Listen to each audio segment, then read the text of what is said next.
Ya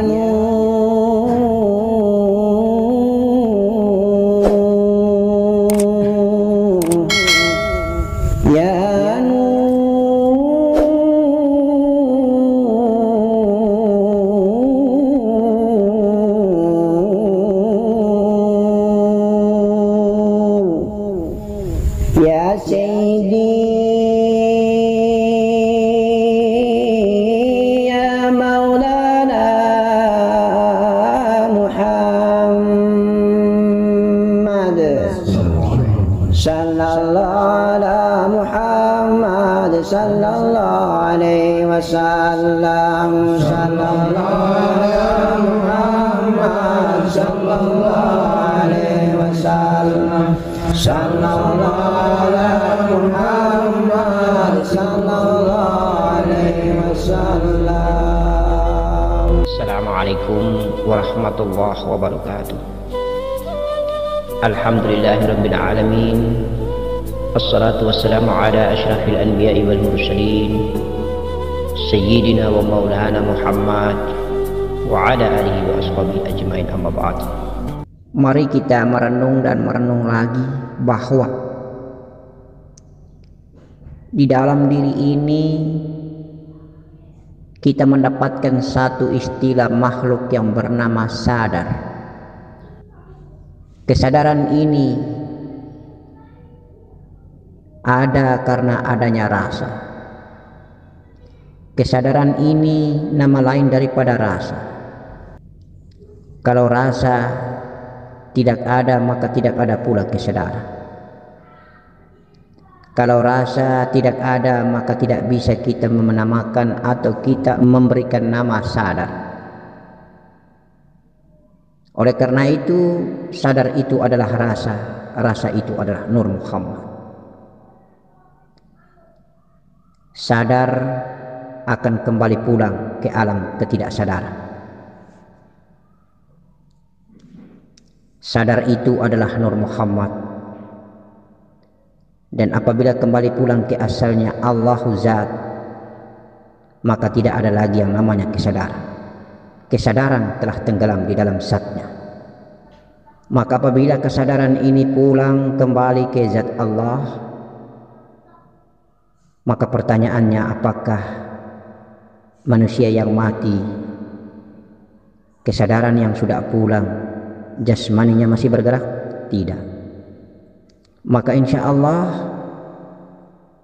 ketika kita duduk bertafakur, ada dua dikasih anugerah kasih sayang Allah ini yang tidak boleh kita salahkan. Mari kita sama-sama merenung dan kita berpikir di mana letak posisi duduknya kesadaran, di mana posisi letak duduknya Nur Muhammad, di mana letak posisinya duduknya rasa. Semua kita sudah tahu bahwa sadar itulah rasa, rasa itulah Nur Muhammad. Letak duduknya sadar, rasa dan Nur Muhammad itu ada di hati ini. Qalbi mukmin itu Baitullah. Allah juga menamakan dirinya sebagai Allah di dalam hati, atau Allah juga menjadikan tempat singgah sanahnya di hati orang-orang mukmin. Maka sudah berulang-ulang Abah mengatakan bahwa ketika sadar yang sama dengan Nur Muhammad, sadar yang sama dengan rasa, pulang naik menuju ke negeri zat Allah, hanya ada dua, tidur atau mati. Ketika tenggelam di dalam zat Allah, hanya ada dua, tidur atau mati. Tetapi kalau masih berada di hati manusia, di qalbi manusia, sadar itu belum tidur, sadar itu belum mati. Bukankah tidur itu tidak sadar? Bukankah mati itu tidak sadar? Karena tidak ada lagi kesadaran. Kesadaran tenggelam dalam tidur, kesadaran tenggelam dalam kematian. Tidur dan mati, sadar itu digenggam oleh zat Allah. Tidur dan mati, Nur Muhammad di dalam zat Allah. Tidur dan mati, rasa di dalam zat Allah. Maka jangan kita salahkan rasa kantuk di dalam tafakur, karena itu adalah anugerah Allah. Sebuah mi'raj perjalanan itu dibagi atas dua. Yang pertama, kita mi'raj, kita kasaf dan kita sadar Nur Muhammad belum tenggelam di dalam zat Allah. Sementara yang kedua, apabila Nur Muhammad tenggelam di dalam zat Allah, maka dalam tafakur kita diliputi oleh zat Allah, maka rasa kantuk membuat sadar tenggelam, membuat rasa tenggelam, membuat Nur Muhammad tenggelam di dalam zat Allah, dan kita tidak merasakan apa-apa lagi.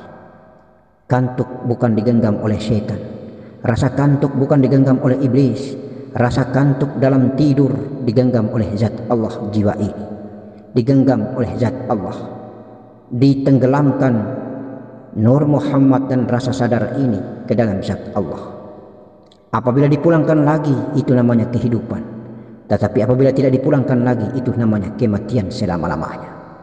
Insya Allah, maka hanya ada dua perjalanan rahasia hidup ini. Seperti nafas yang keluar dari hidung, ada nafas kasar dan nafas halus. Nafas kasar keluar daripada hidung sebelah kanan, dan nafas halus keluar dan masuk ikut lubang hidung sebelah kiri. Yang halus biasanya langsung kepada Allah Zat yang berada di gaibnya akal dan ubun-ubun kepala manusia. Maka biasa rasa kantuk tidak terparahkan, tidak terperihkan, tiada terasa apapun juga. Tiba-tiba rasa kantuk dan kita sudah tidak sadarkan diri. Tetapi yang kasar selalu turun dan tenggelam, bergabung bersama dan diliputi oleh Nur Muhammad yang berada di hati. Maka seseorang apabila bertafakur seperti itu, sampai dengan pagi pun dia tidak pernah tidur dan rasa kantuk ada pada dirinya, insya Allah. Dan apabila ketika berada di hati kemudian Nur Muhammad ini membawa pergi nafas atau jiwa ini menuju dan tenggelam dalam zat Allah, maka tentunya dia akan tertidur. Jadi perjalanan menuju Allah hanya ada dua, dalam keadaan sadar dan tidak sadar. Sadar bahwa kita sadar dan sadar bahwa kita tidak sadar. Lalu yang tingkat tertinggi, kita tidak sadar bahwa kita tidak sadar. Itulah laduni, itulah langsung dari Allah, itulah ma'unah, itulah karomah Allah subhanahu wa ta'ala. Mari Abah menutup bahwa, atau Abah menyimpulkan bahwa hakikatnya sadar itu dibagi atas dua dalam bentuk tempatnya. Sadar hamba, sadar Allah. Sadar hamba berada di ladang hati, maka itu disebut dengan kehidupan hamba. Ketika sadar hamba ini dibawa pergi menuju ke negeri Allah, maka sadar yang berada di negeri Allah menjadi kekal dan abadi, sadar selama-lamanya. Itu yang disebut dengan sadar Allah. Itu yang disebut dengan kematian. Insya Allah, alam kehidupan adalah sadar hamba, alam kematian adalah sadar Allah. Dua kehidupan yang abadi dan yang sementara. Dua kesadaran yang abadi dan yang sementara. Kesadaran yang sementara berada di alam kehidupan, letaknya di negeri hati. Kesadaran yang abadi dan kekal berada di negeri Allah, letaknya di ubun-ubun kepala manusia. Maka hanya ada nur Allah dan Nur Muhammad, hanya ada zat Allah dan sifatnya. Sementara yang lain adalah benda mati, termasuk jiwa dan jasmani ini, jiwa dan raga ini. Jiwa dan jasad ini adalah merupakan benda mati, dan patut kiranya dia menjadi hamba. Dia adalah af'al daripada kesadaran itu. Dia adalah af'al daripada rasa. Dia adalah af'al daripada zat Allah subhanahu wa ta'ala. Itulah jiwa, itulah jasad, itulah benda-benda mati. Benda-benda mati ini hidup karena ada Nur Muhammad, ada kesadaran di ladang hati.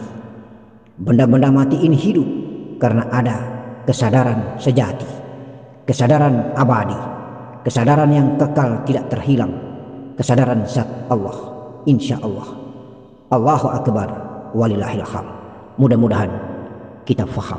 Amin, amin, ya karimul amin. Merenung, merenung dan merenung.